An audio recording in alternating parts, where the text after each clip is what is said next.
Welcome, Well, everyone. My name is Tim Selden. I'm president of the Montessori Foundation, and with me is hey everybody, Clint Losch, and founder of AIMS, which I feel like I need to do a better job of explaining what the acronym is, where it stands for Admissions Inquiry and Marketing Software. So I realized that either I have to make that bigger, come up with a different slogan, who knows? But that's what I'm up to. there you go. And I'm from the Montessori Foundation. We're an international NGO, nonprofit. We support Montessori schools, but I have a 50-some year history of working with independent schools, Montessori and otherwise. We're happy to help anyone. We are essentially a nonprofit consulting and leadership development center, especially working with Montessori schools, which are some 22,000 Montessori schools in the world, which makes them the largest organized confederation of schools, I think, worldwide.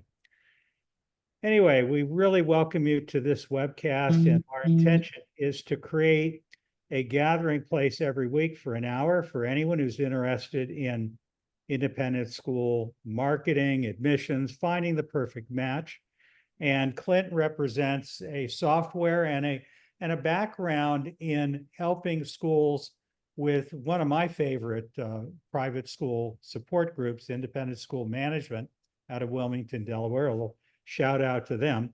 I worked with them for many years as head of school. I think very highly of them. The Montessori Foundation is a little bit like them. We do similar things, but for Montessori schools, and certainly not on the scale that they do. Anyway, we're here today to begin a conversation, not simply a workshop. This is intended to be a time to discuss and to share thoughts with each other. And we're hoping that over the course of time, it will be a real value to those of you who are familiar with what the Montessori Foundation does. We do hold another webcast every Wednesday at 1 o'clock Eastern Time for heads of schools, and anyone is welcome to that as well. And if you're interested in finding out more, our website's pretty simple. It's montessori.org, and you can find everything that we're up to there. Clint, let me hand over to you. Yeah, even as we're thinking about what the expectations are moving forward, this is officially our first episode, if you will. I think you can kind of think of it like a podcast, maybe, where we're live podcast, if you will, but also a cohort. I think to piggyback on what Tim had said, we're going to be doing these every week, and this is an opportunity to hop on and not just connect with us, but we're going to be inviting guests on, so connecting with them and obviously connecting amongst each other as well. And like Tim said, have a conversation. We'll certainly have topics for today. Today we have some topics that we're going to go through, and then we also want to hear from you. In terms of probably towards the end of this, what are some of the topics that are top of your mind? Tim and I were even talking about that before the call, thinking about some other topics, and one of them that came to mind recently, which I think this format is perfect for, is the concept of social media. Is everybody aware that the social media algorithms have totally changed over like the past 6 months? Has anybody else noticed that? Anybody else doing social media?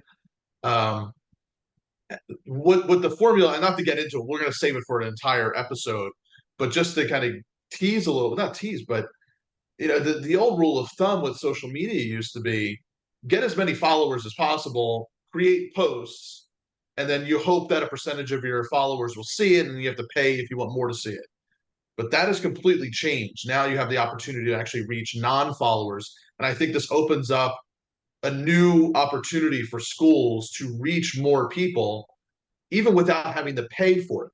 If you do your posting the right way and follow some rules of the algorithm, you can reach a lot of new people without paying for it. So I actually think there's some advantages right now with the way that the algorithms are working. So that's one of the topics we have coming up, and we'll talk a lot about that. For today, here are some of the things that we put on our agenda. We'll see if we get to them all.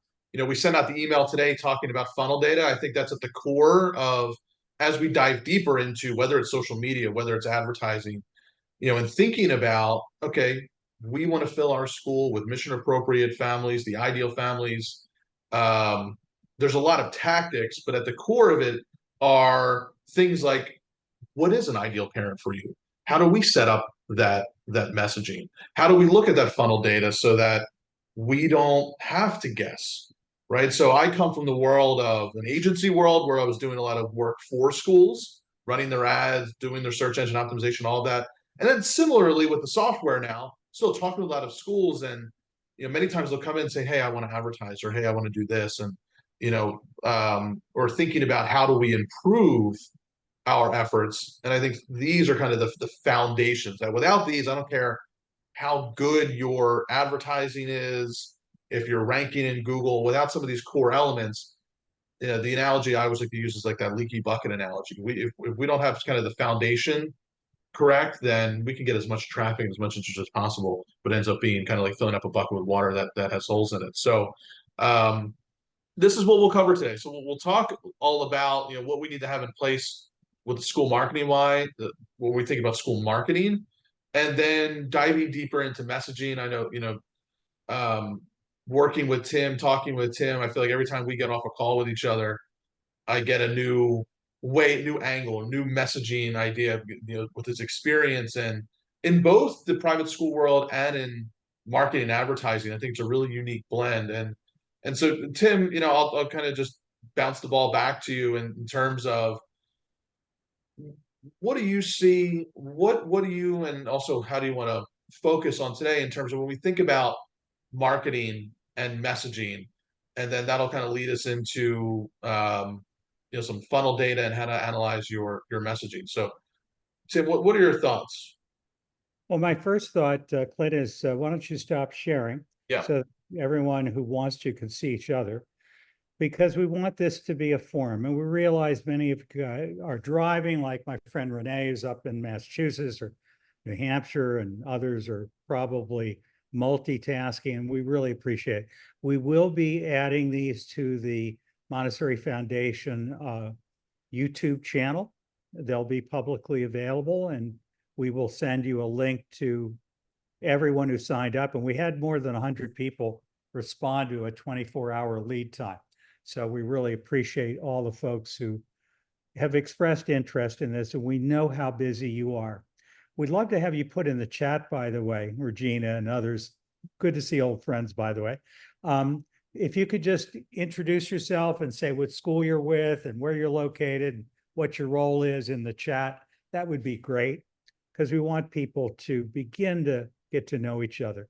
Love to know whether you're here because you're a Montessori educator and you learned about it through my channel, or whether you're somebody who knows Clint and works with Clint and isn't a Montessori educator, might be faith-based, might be a charter school, might be public school, trying to work on community relations, independent schools in general. You're all welcome here. This is meant to be common ground, a circle of equals. I think what's most important to me is each one of us, regardless of whether we're currently in a school, whether we're retired, whether we're on the board, we love kids. We love the idea of educating, and we love the work that we've done. There are probably times when we feel like it's not good enough. We don't have enough kids. We don't have enough buildings. We don't have enough money to do what we want. There's just never enough.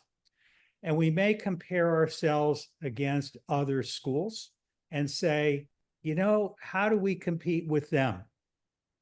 The reality is, if you're a tuition-funded school, your competition isn't each other, the other private schools, independent schools, faith-based schools. It's the government schools, because they're free. It's hard to beat free. And yet, even during the Great Depression, when my mother founded the Berry School in Washington, D.C., Silver Spring, Maryland now, people were going to private schools. And not only wealthy, people go to private schools for all kinds of reasons. They go because they want something that feels safer, something that they feel will love them and their children more, something where they feel they've really got the attention. We all have unique selling points. And part of what I think we really want to say is this is not simply about making a sale. That's why we call it Finding the Perfect Match, which, by the way, is the name of an unpublished book that I wrote years ago for the Montessori Foundation's school network. It's the name of a course that I teach. It's the name of many workshops that we've done over the years. And the idea is for every school, there is a perfect match. And as my friend Renee Farkas, who's driving right now, excuse me, Renee Ducheney Farkas, would say, you tend to think the child is your client. The reality is the parent's your client. If the parent's not happy, you don't even have the child. So this is not about making a sale. It's not about changing anyone. It's about trying to figure out who would love you for what you are, for what you offer. And every one of us has things that make us a really great match for somebody and for some child. And the other thing is, too many of us, my mother used to call it the pulse test. You know, if they breathed and they could pay, they were welcome. And that can create a lot of aggravation. In most businesses, they say that 10% of your business drives 100% or 90% of your aggravation. You know, your clients who eat up all your time, children who eat up all your time. And the idea is you can't be right for everybody. This is not simply who's the brightest, who's got the best test scores. It's who's going to blossom in our school, what parent is going to love us for what we are. And it's going to ask not, why should I pay you all this money? Why are you worth it? But instead, what can I do to help? We all know that word of mouth is the best source of families, right? But we would argue that you can shape word of mouth by, first off, attracting families who love you for what you can actually deliver on. Under promise, over deliver, right? And secondly, it really works if we help parents to think about what it is that they're involved in. You can't change them. You can't convince them that they should love something they don't love, but you can help them understand what they're involved in and help them come up with marketing messages that they'll share at soccer games and birthday parties and so forth with their friends. And part of our goal here is we know that most private schools either don't market because they don't think they can afford it, or they do it on the back of index cards or memory, or they do a once or twice or 3 times a year great big open house, or they see lots of people, few of whom enroll, or they see people and everyone enrolls. And some of us feel like we just can't lose. Whatever we throw in the earth, it blossoms, and we have more abundance of riches. Whatever is your experience, whether you fight for every family or whether they come and stay for a year or two and then leave you with just a kiss and say, it's been great. Thank you, Regina, for all that you did for my child. And now she's gotten into Snate Academy. And we're so proud of what you did. We're going to tell all our friends. So you've got to ask yourself, what are you looking for in a parent? And what can you do to attract them? And most businesses will say, we spend a significant amount of money making the phone ring. And most schools don't. If we do anything, it's, classical academy since 1908. These ages, this location, open house on this date. And we think that's enough. And the reality is, much of what I see for marketing, one school could be interchanged with another. Some of you, I happen to know Rasha is showing herself. She's involved with a private school that's also a charter school, which is very different from a school that is all private. A lot of her families are publicly funded. There's all kinds of us out here. So our goal is to try to help you to think about your unique situation and how can you get the right people to know you're there and to call you up and to come and see you and decide whether you're the people they fall in love with. Because ideally, you want their grandchildren. Clint, anything you want to jump in with? Yeah, and I think as we think about the topic of marketing, especially, that's definitely always on the top of my mind. I feel like, every day just talking about marketing, I love it. But I also think beyond the tactics, thinking about creating a culture of marketing in the school is extremely important in terms. So piggybacking on what you had said, Tim, about, how do you make that word of mouth stronger? I think about even how we chose the school for my daughter. So is anybody here outside the Philadelphia area? I didn't recognize any names. I hope I'm not missing anybody, but I'm outside the Philadelphia area. And the private school market outside the area here, extremely competitive, I guess is how you would label it. One, you have multiple public schools that, you look at all the rankings, they're like the top two public schools in the state, right? So those can't come out. So you have those options.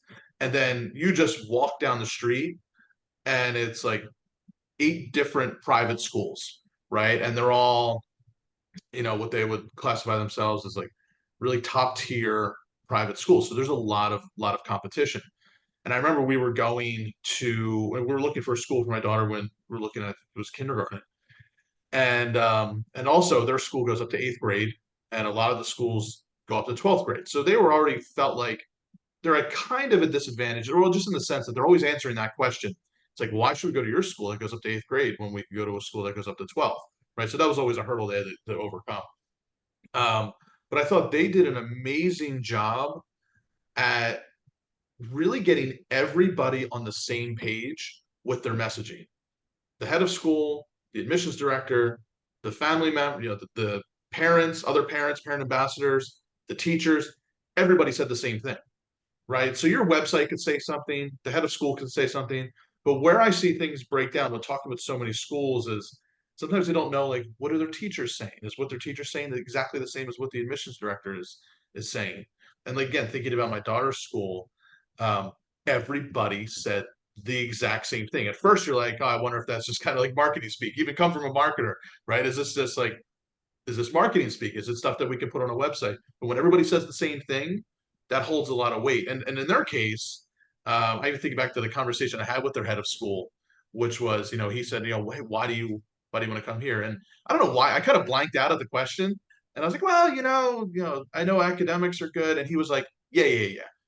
All the schools here, the academics are good. You're not going to go wrong if you're looking for academics with any one of these schools. He completely dismissed it. And then for him, it was like, what you're going to get here is, kids are going to be allowed to be kids, right? It was all about words like respect and care and community, and just talking about that and how the school fosters that. And then everybody we spoke to said practically the same exact thing. So that's my story to say.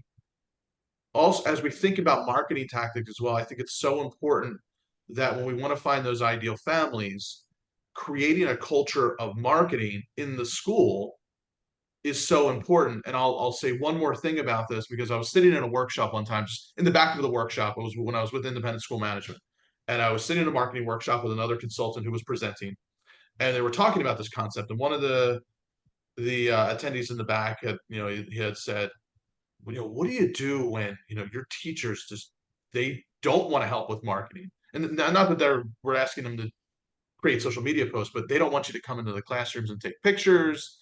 They don't, they look at it as like, you're interrupting, and nobody else wants to participate, so that it feels like it's just on the marketing person or the admission person or even the head of school, like just a few people that are in charge of communicating out to the school.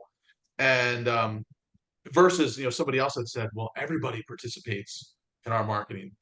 Teachers love bringing in parents, and it was just two totally different environments and experiences, and one can really lead to a strong word of mouth culture and consistent word of mouth, right? So word of mouth is great. It's also a bit unpredictable, right? You don't know who's going to say what and when. It's always going to be the number one driver of new families. But yeah, how can we make that word of mouth even stronger? And all of this to say, as we get into tactics, being able to create a culture of marketing and enrollment, really, amongst people who don't feel like maybe it's necessarily their job, is extremely important. I'll add one more thing about that is like, well, how do you do that? One of the things that I used to suggest a lot in workshops was, do you have time maybe during like an in-service type of day, or where you can give a presentation on why it's so important for everybody to be involved in marketing, right? So I know I'm speaking to, anybody that's involved in marketing here, whether it's your marketing or admissions, it's everybody's job to market, is being able to say, here's why we come into the classrooms. Here's what we're saying to families. Here's what we want them to know to try to get them all on the same page. Call that like a culture workshop, where you do 45 minutes to an hour and you say, here's the why. Here's what we want to communicate. So that was my 2 cents in terms of thinking about how do we bolster that communication, which again, that type of messaging, and I think we'll talk a little bit about how do we formulate that messaging. It provides the foundation for every tactic. If we want to talk about social media tactics, well, it centers around what is an ideal parent, right? We want to make sure that, or what ideal family, if we want to run an ad, well, that centers around your messaging. Who are we looking for? So it all kind of starts here with this type of communication. Which leads to a question that some of you may want to chime in on, and we encourage you. First off, I think you all know how Zoom works after a pandemic. If you want to talk, either unmute or raise your little virtual hand. If you want to say thumbs up, Zoom probably will do something for you. It's not doing it for me right now, any automatic things as far as I can tell, but you might just want to do a gesture, but please, we encourage you to jump in. So who is your ideal parent? For example, is your ideal parent a young couple in their early 20s who are just starting their careers? Or is it more likely to be someone 35 to 50, maybe a second marriage, maybe only has one child, maybe two, really committed to education, really wants the right thing? What kind of parent do you want? What kind of parent do you get? Do you get the kind of parent you want, or do you get the kind of parent who makes you stay up at night trying to de-stress from the last parent meeting you had? Love to hear from you.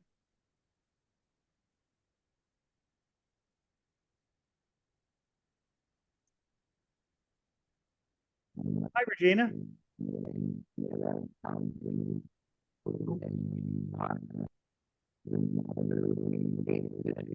We're having a hard time hearing you, Regina. I'm not sure why.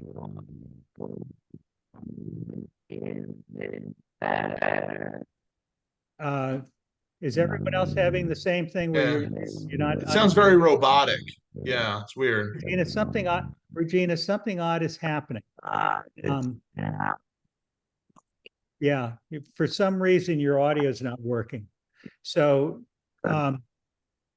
feel free. You might want to try logging off and logging back in. Sometimes that fixes it, like a cell phone. Love to hear from you. Sure. Regina's longtime Montessori school leader and a school consultant up in Canada, and has lots of good things to share. Regina, we're gonna have you mute yourself because you do sound like a bad robot.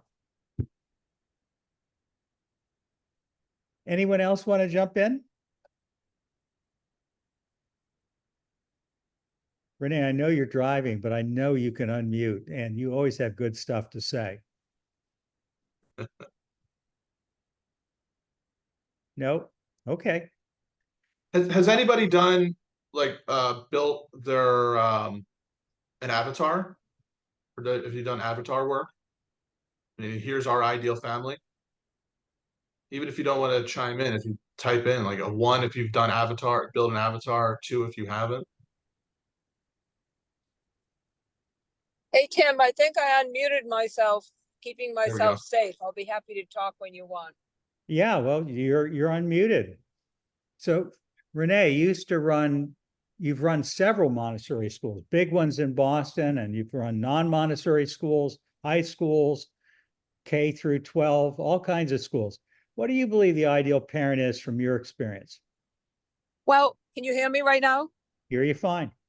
Okay, great. So rather than the ideal parent, what I really think about is what is the parent experience at our schools?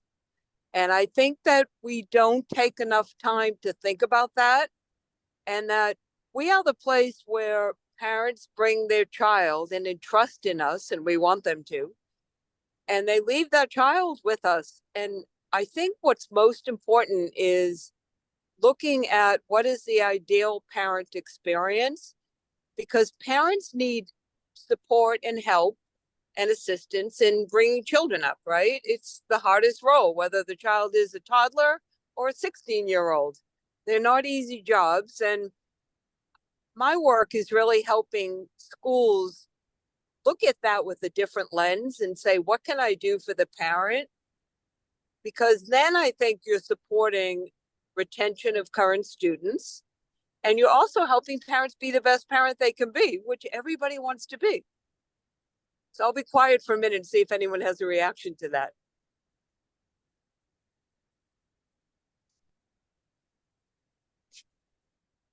Please feel free to unmute if you want to jump in. It's supposed to be a conversation.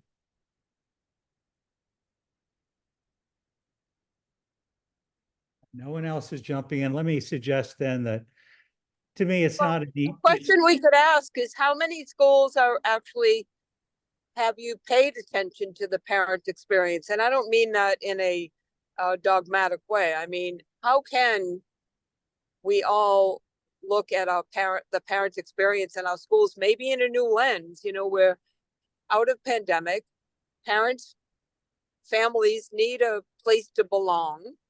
The sense of community in our schools is really big. And how many of us are actually putting effort into thinking about how to support the parent? In my experience, a lot of schools want to kind of keep the parent at the door. And I think we need to welcome them in. And of course, we have to stay in the, authority position, if you will. But I wonder what people think about that. Jody, jump in. Okay, can you hear me, or am I a robot? We hear you. Okay, very good. I would say we really put on the leaders among the parents, those who are kind of the top 10% of involvement, that kind of thing. Our parent association will do a lot of that work for us, but we also try to do a lot of the welcoming work, or some of the welcoming work ourselves as well. So they'll do, host back to school parties. They'll host discussions, the parent association, that is, discussions with topics that are relevant to parents with young children. They'll do the mixers where the parents are able to get together and meet other parents, and then thereby supporting each other as, they have kids of different age levels. Maybe the older parents are helping the younger parents feel like they understand the high school process, for example. But also it's important, and I think we have recently tried to recognize more of our role of making the parents feel welcome and also heard. It's probably about time that we do another parent survey. I do feel like it's kind of hard to put in a box who our parents are, but I do like the idea of really asking ourselves that question. And I don't, just because we have such a wide range of parents, the older ones that you were talking about, who know exactly what they want, and they're maybe the ones that keep us awake at night, I don't know. And then the younger ones as well. I would be interested in this avatar idea. I don't know what that's all about, but I'd like to hear about it. Thanks. Jody, and the avatar concept is trying to go through an exercise, which you could do by yourself. You could do as admissions team. You could get all the faculty together. You get the whole school together in a room. And the idea is, who do we think is most likely to really feel that we're the right fit for them? So for example, if a family really wants their child to be raised in a particular religious faith, and you're not a faith-based school, probably that family isn't going to be terribly happy with you. Now, they might, because they may have started thinking, you know, I really want my child to go to parochial school or whatever, and then they discover you and they fall in love. But again, you're asking yourself, what do we think are the parents who are going to love us? Why are they likely to come to us in the first place? That's the first question. And secondly, who are the ones who are the most likely to stick with us? And you can look at historically, and you can also look and ask projectively. In other words, you can take a school that has never opened its doors yet and ask yourself, where in the market do we sense that there is a need? For example, I was talking with a head of school in New Jersey that really focuses on very young children under 6 years old. And one of their biggest pain points is when children are sick, these parents who need to go to work have no place for the child to, you know, to be cared for. And so they got to drive in from New York City to get their child picked up because the child is having a bad day, or they have to keep them home and because the child woke up sick, and it gets very, very aggravating. So an example would be, what is your school capable of doing versus what does the market call for, and where's the meeting point? So the avatar concept is who ideally you want. You know, someone wrote down, we want a parent who's actively engaged and wants to be involved with us and so forth. Renee was talking about the parent experience, and that's a really important concept. In restaurants, they say, we don't sell the steak as much as the sizzle. We're selling the ambiance, the experience. In other words, if all of us represent schools that for the most part charge some kind of fee, or it's a school of choice, if it's not your neighborhood government school, then clearly somebody is choosing you over other options. And the value, the price they put on that has to do with their sense of how important is what you and your faculty, your school are doing for their family. And they think of it as their child. But Renee's correctly, I think, pointing out that it's not only the child. The parent definitely wants their child to be happy. But frankly, they want to be treated with kindness and respect. They would like you to know their name. They want you to smile. They want you to really care about them. So we all have this ideal parent. And conversely, you probably think about it, could run the exact opposite exercise. What kind of parent would we like to avoid if we could? Who makes us aggravated? Who makes our days miserable?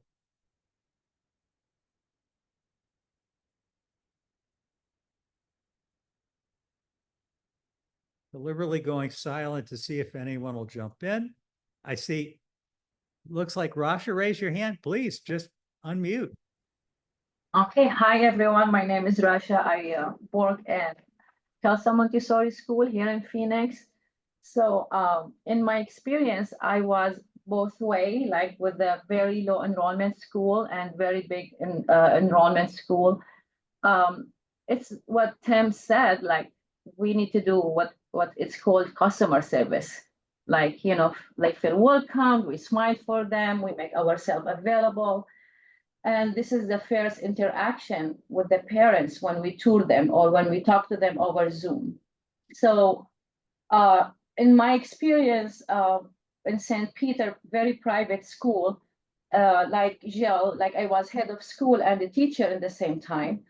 And it's a lot. You can't be a teacher and head of school at the same time because it's two different jobs and they need two different full-time jobs. But it was my first interaction with all the parents in the school right away during tours. And I'm Middle Eastern from Syria. So hosting is kind of something in my blood. Like I always like, hey, hi, would you like some water? Please sit down. You know, something like this, it's unconscious and with me. It's not like faking it for the parents or for the child. So that's the first interaction. And we had a lot of good parents, which is when I say good parents, or I'm not going to say the ideal parents, because still until now, I don't know what is it. Those parents who really loves us regardless who we are. we make a lot of mistakes. We have miscommunication sometimes as a school, and we can do always better, and they're supporting us regardless. And we have other kind of parents who will be pretty much, I'll be walking to a teacher and they will be almost yelling at the teacher at the door, like say, where is my child? Whatever happened? How do you say you don't know? So we, and now we have pretty much both kind of parents, but not the one who's gonna yell at the teacher at the door. So this is my experience working with parents for the last almost 6 years as being in a leadership position and working as a teacher as well. I do feel like being the teachers are the bridge between the school and the parents, because they work with the child every single day. They see the child. When parents are able to trust the teacher or trust the school regardless, they will be more involved in the school. They love the teacher. We have classrooms with a wait list, like, I don't know, 23 people, and classroom would be like, no, I'm fine. Like, I'm not coming back next year. It's the same exact school, but different teachers or different leads. So this is just like snapshot of our experience and in Kelsa and my previous experience in private school as well. Love it. By the way, as the weeks go by, we're going to deal with all kinds of topics, like how to write a letter uninviting a parent back to your school, or how to respond to a really, really aggressive parent, or what to do with a parent who wants you to change their child's grades, if there are grades, or to promote them up to the next level if you sense that it's not the right thing, or how to write a really good brochure, or our postcards we're sending out in this day and age, or, you know, how to do parent education, you name it. Anything that you can think of, we're happy to talk about, because this is the all things recruit and retain channel, if you will, for Montessori and non-Montessori schools. Anyone else want to jump in before we do an exercise that Clint suggested? I'll actually jump in before we do my own exercise here. Okay. Just because I saw somebody put in about, you know, parent surveys, and we were talking about them. Parent surveys are great. And I was thinking back to a school I was working with. Has anybody ever combined their surveys with ChatGPT to analyze their surveys? It's a really cool thing to do. So I was working with a school, and we were, you know, talking about messaging, right? Who were your ideal families? They were going to be doing some advertising. When you think about advertising, you want to think about what is that core messaging that we want to have in there. So one of the things that you can do is you can go to your parent surveys and upload the Excel file. You know, if you have it in Excel, that's what we uploaded it in Excel or CSV file in the ChatGPT, and say, you know, these are parent surveys. Here's why they chose our school. Here's other schools they were looking at. You know, so think about all those questions you're asking in a survey, right? And then you can ask ChatGPT, analyze all this data, give me the top 3 reasons why families choose our school. Why wouldn't they choose our school, right? So you can ask it all these questions, and it, you know, in their case, I think they had like 200 some families in their survey. Take a long time to go through that yourself. That's the beauty of AI these days. But using ChatGPT in combination with those surveys, it can give you some really interesting insight, quick insight, you know, just in 30 seconds, about guide you at least in developing that messaging to understanding an ideal family, or who you want to be messaging to. Terrific. Regina, would you unmute yourself for a minute? Let's see how you sound now. I think you went out for a moment. No, it's still doing the same thing. No, not good. Next time, hopefully. It's all that internet coming downhill from Canada, right? Takes a long time. Anyway, Clint, you wanted to do a whiteboard, right? Yeah, let's see. You know, I've done, I don't know, close to 100 webinars or something through Zoom. I don't think I've ever used the whiteboard feature. We're going to try it today for the first time. This is either going to work out great or horrifically. We'll find out. Let's give it a try. So let's go new whiteboard. You cannot open a whiteboard when it's already open. Okay, so Tim, did you open it? Yeah, do you need to have it open? Let me just close. Yeah, let's see if you stop opening. Let me see if I open it. Yep. New whiteboard. Okay. And you're collaborating on a whiteboard. Close. Why can't I type in the whiteboard? In Montessori, we say, know your material. Right? Why communicate with? It's like it won't let me use the whiteboard. If we don't use the whiteboard, we'll go to plan B here. I don't know why it's not letting me.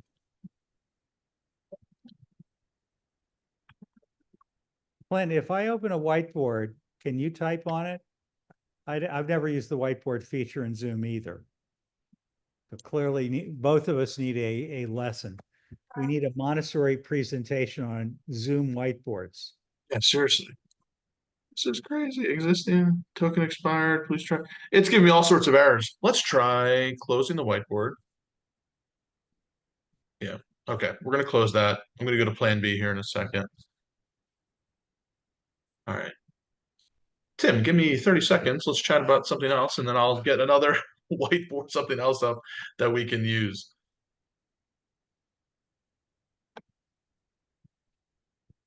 Have you ever noticed that your teachers really would prefer that that certain kids in their classroom be dumped? That they would like to get rid of them? Or that a particular parent really intimidates them? Jody say yes.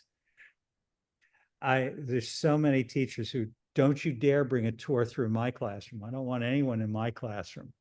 And I can't take any new students. The school year's already begun. The fact that we've got 20 openings in the school, don't bother me with that. That's your problem.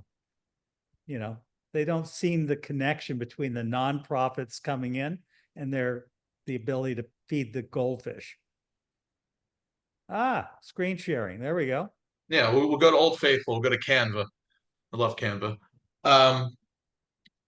So what this exercise is, it's to help, if you haven't done the avatar work, this is a really simple way to build parent avatars. And if you just go to Google, right, and say, type in customer avatar, you're going to get about 1 million websites to give you all these different templates. And there's nothing wrong with the templates.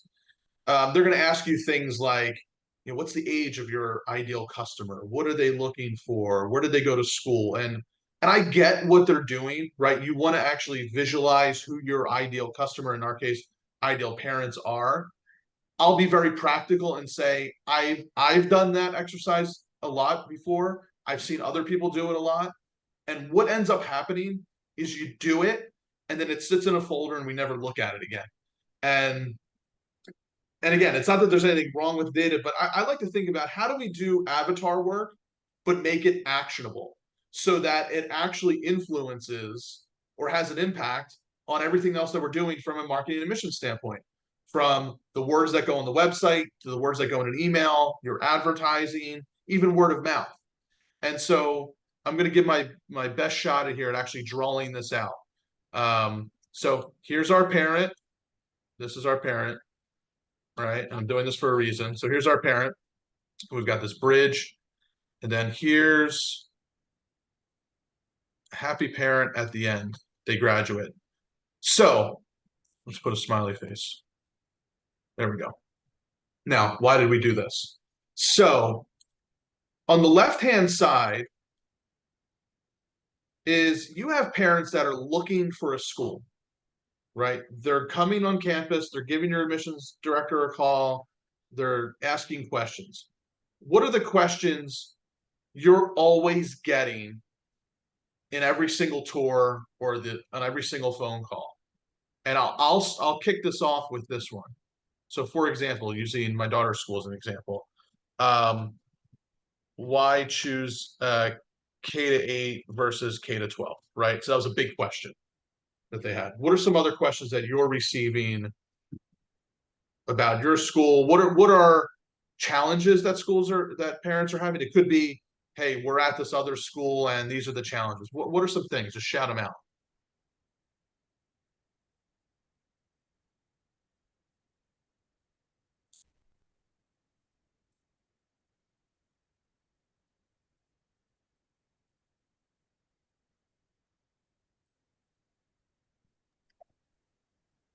As a Catholic school, we are often hearing nowadays, what are the, Right, at the board of school, like that. sorry, no, as a Catholic school, what I guess, and probably a lot of schools are asking, parents are asking, maybe I missed the question, but I think you asked, what are the questions that people are always asking? Is that what you Yeah, asked? questions or feelings that they have as they're looking for a school. Yep.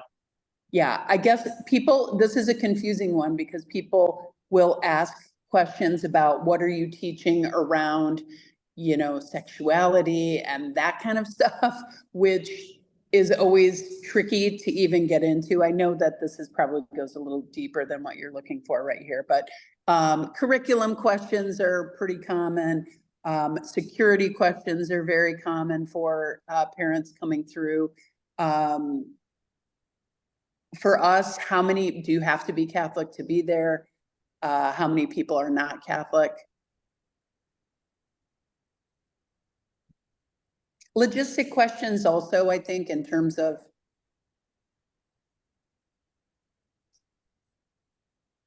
your location, either within a neighborhood, close to a city, that kind of thing. I'll stop there. Okay, so no, those are great. So that's exactly what I'm going for, right? So that's for your school, right? They're asking about those teaching philosophies. So if you're answering those questions on a tour, right? Those are things that are on the top of mind, right?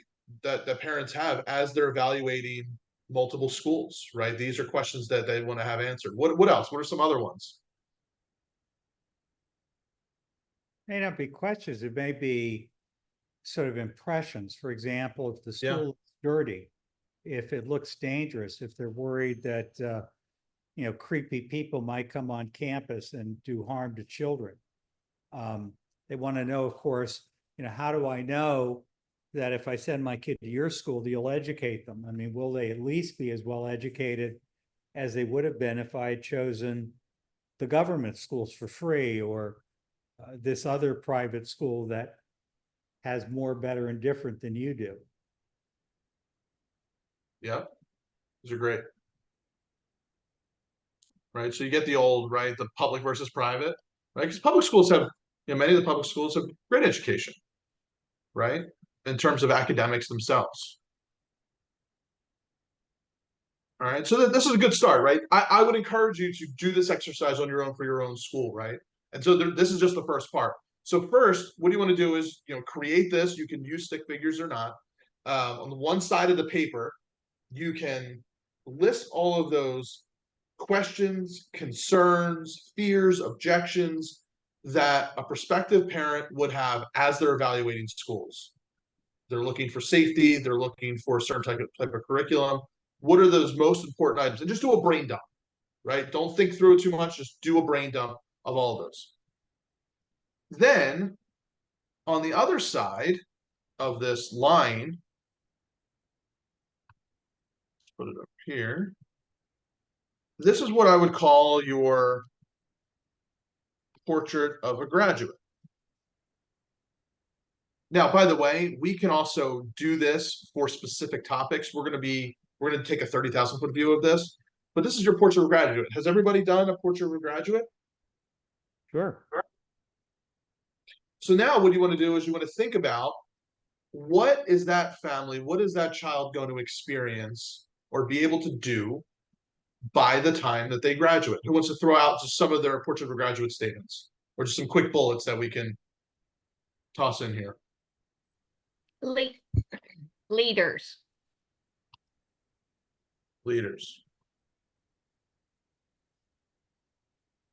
Citizens.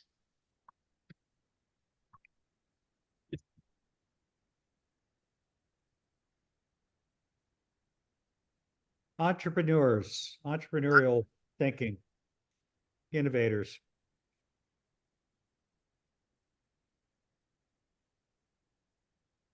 Of course, they all want to know if you're going to get my kid into the right college. Right, prepared academically for high school and college and life. Yep. Will my kid be bullied, or will he have friends? sorry, that's not a graduate. It's, But you could say they'll have lifelong friends, right? Tight community, something like that. Yep. yeah, won't be Right. bullied.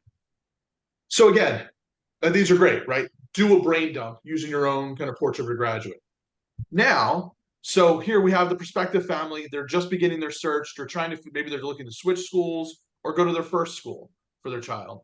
They have all these questions, fears, objections.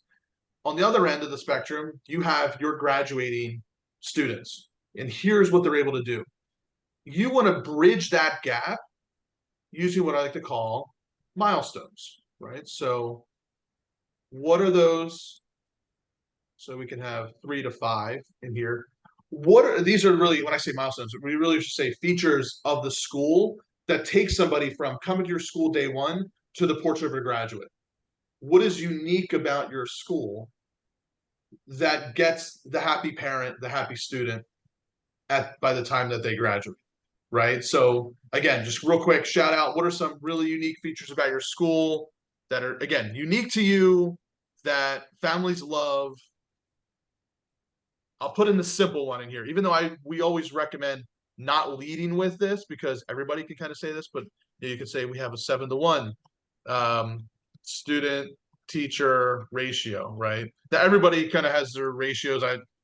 Wow, that's really light. It's bolded. That could be one of them. I'm just going to use that as an example. What else? What's really unique about your school that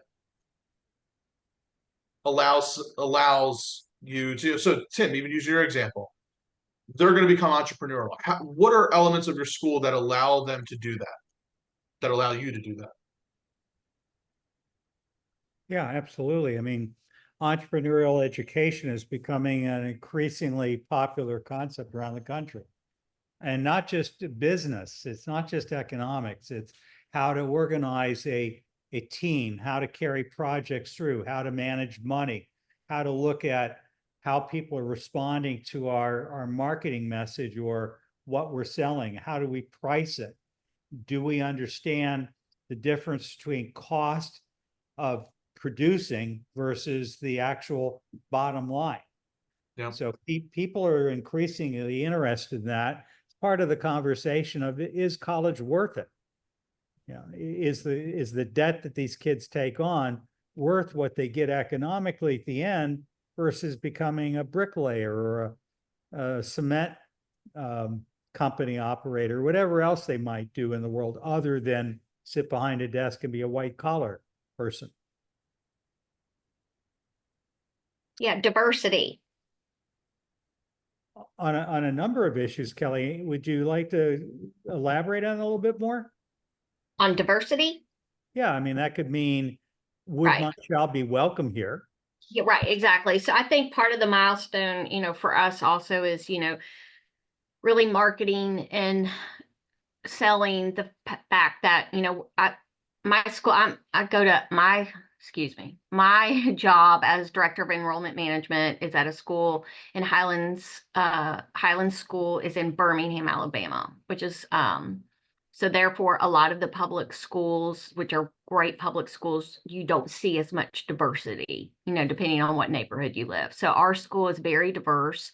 We market that. And I think part of that is helping our students and our families understand that this is the world we live in. And so it's learning how to be in a diverse environment and to collaborate, get along, respect other people's points of views, that kind of thing. So I think part of that, what that falls into is kind of the whole kind of SEL framework also.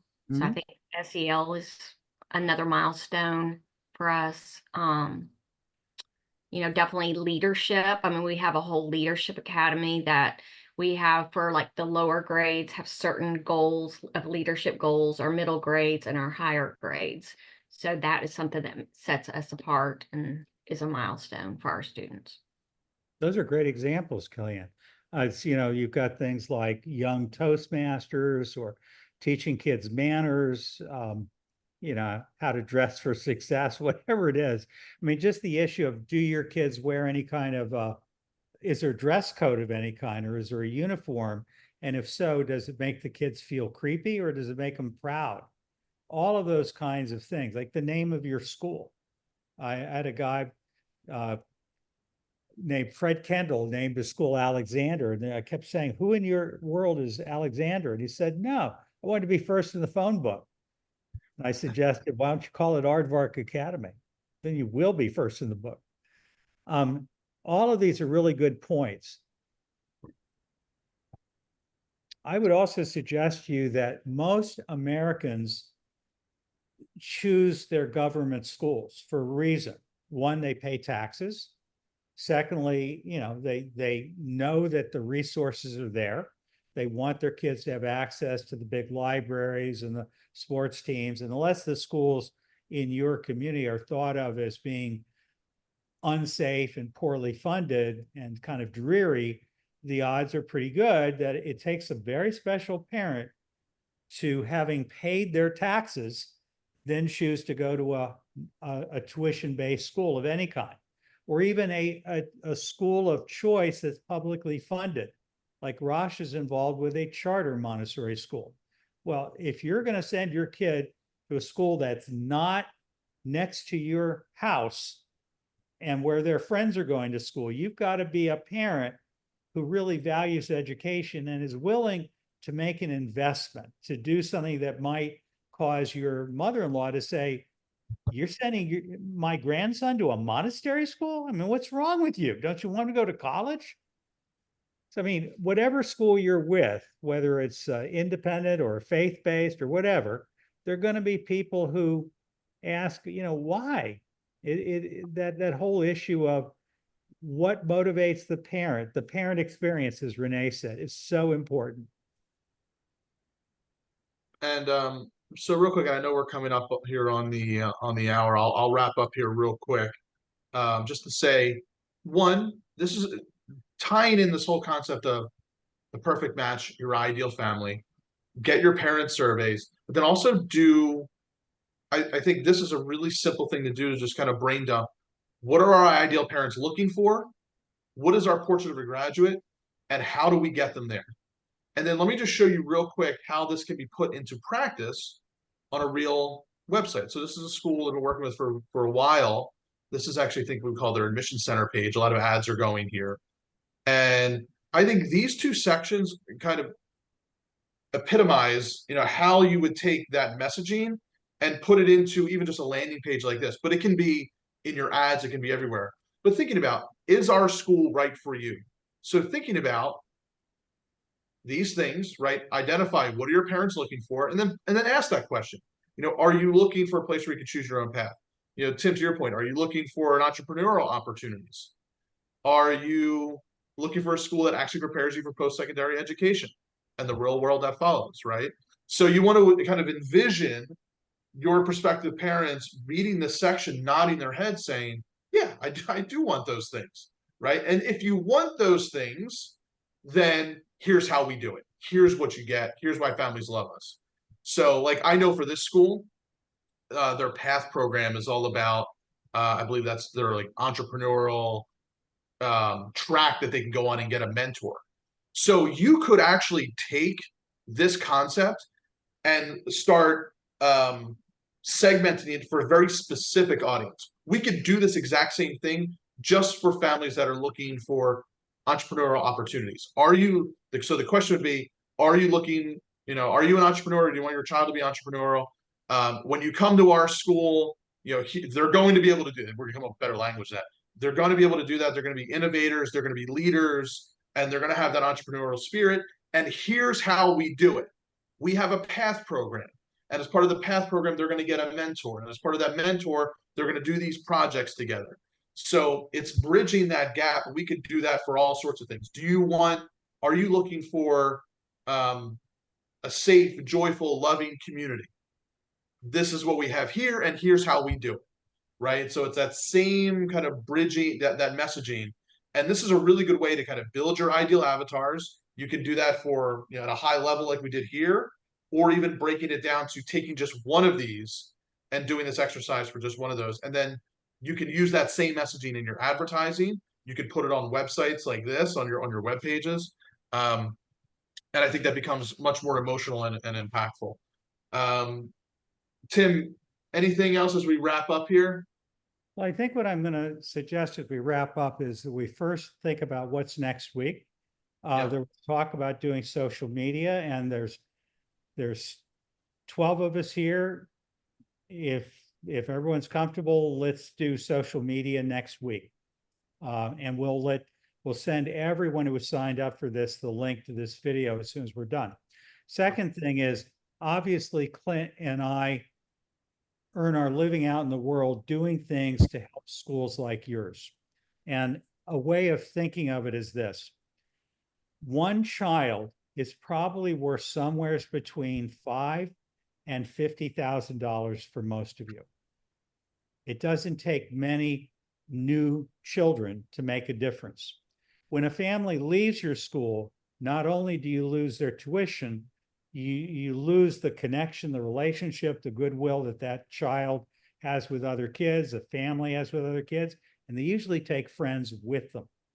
So the idea of recruit and retain is really critical. Benjamin Franklin said an investment in education pays the best dividends. We would also suggest that without a deliberate investment in this whole process of recruitment and retention, a terrible thing happens: nothing. In other words, schools generally don't make any progress. And it could be that you're in a position where you're on fertile ground. They just come to you out of thin air and you don't have to work for it. But most of us periodically find that the market changes, a new school opens up, public schools develop some new program, something happens, and we're all of a sudden fighting. The concept that we're trying to teach is chance favors the prepared mind. Whether your school is large or small, whether it's for-profit or nonprofit, whether it's Montessori or monastery, doesn't make any difference. In other words, every one of us is running a school of choice. And for us, we have to work at it. Where Clint fits into this is Clint is a specialist in helping schools leverage the fact that they don't have enough time, they don't have enough people, they don't have enough money. People who develop software that's designed to help you recruit and retain and track and develop a sense of relationship. What you're getting is not only software, you're getting experience and expertise. With people like the Montessori Foundation and others like Independent School Management, other people who you may know from your world, what we provide is what happens when you decide, I want to redesign my kitchen, or I want to remodel my house, or I want to build a house from scratch. You have an idea, and we get together with you and your family, and we do a charrette. We help you think about, what is it you would do if money was no object? What do you love? What's the pattern of a house that makes your heart sing?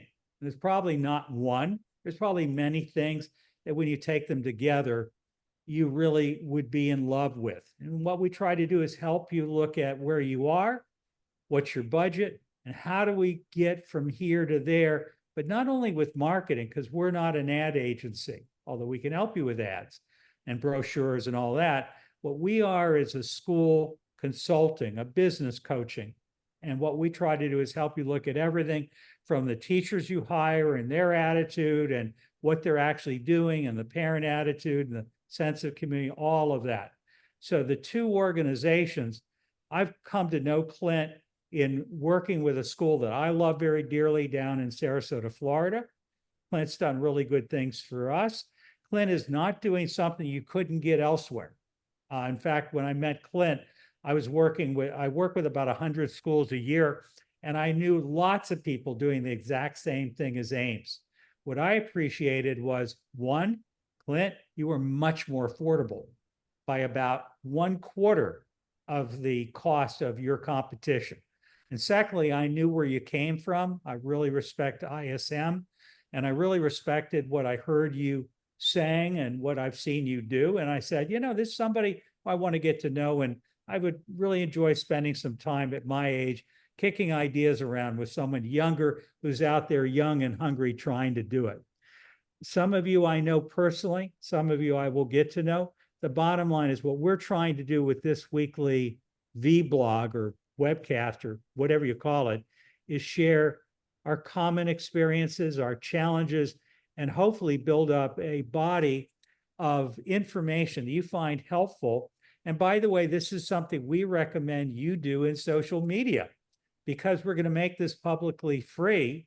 What you're doing, whether you're selling coffee grinders or coffee roasters or boats or cars, you don't just advertise, you establish a number of different ways of proof that you actually know what you're talking about, that you could have a relationship with somebody like this.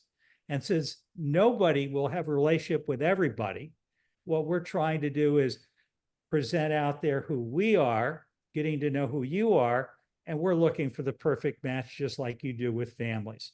That's why we're doing this every week and taking our time to do it. Clint, last words to you. No, I think that was fantastic, and it was again great for everybody to join us today. Hopefully, we'll see you all next week.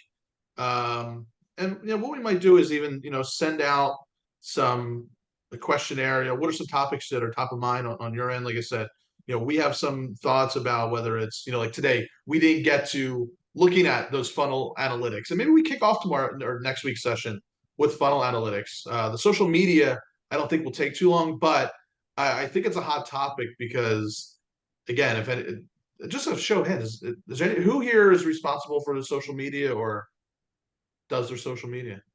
Jill, I see you raising your hand.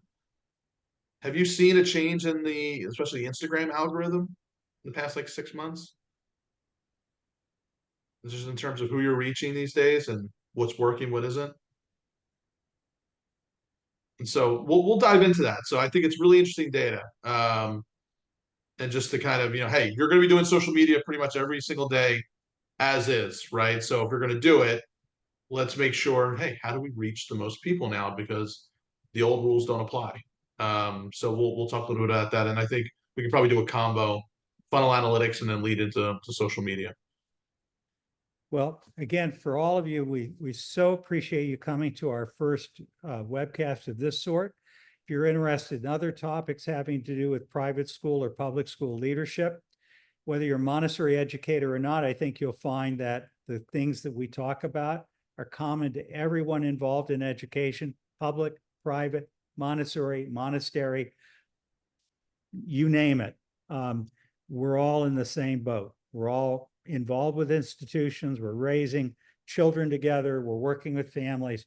And as my friend Renee Farkas would say, it's not just about the child, it's about the parent's experience about being connected with your school.